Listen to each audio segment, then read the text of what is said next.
What's up, everyone? Welcome to the video. Today we're going to take a look at how to replace the battery in this GM remote key fob. So this key fob is the 3-button version, as you can see here. You may have additional buttons on yours, but it will be the same procedure to change the battery either way.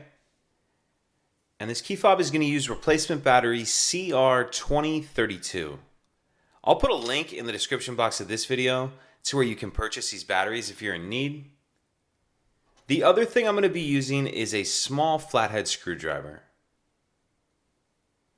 So if we grab our fob and we're holding it like this, and then we take a look at the bottom near the key ring, there's a little bit of a notch right here, and this can be kind of tough to see, especially if your fob is pretty worn, but it is there. What I'm going to do is just put my flathead screwdriver in that notch and just work it up and just kind of carefully prime as I go. And once you get it about that far apart, you can just pull it the rest of the way apart with your hands like that.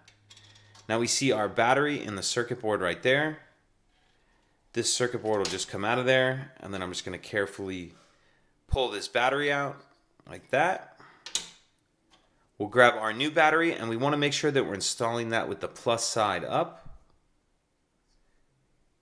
Slide that battery into place. And then we'll put this back together, put our case down in that rubber piece, and then we'll snap the back on. Make sure it's all the way snapped together, and that's it. If you have any questions, please let me know. If you could take a second to like and subscribe, it helps us out, and I'd appreciate it. Thank you.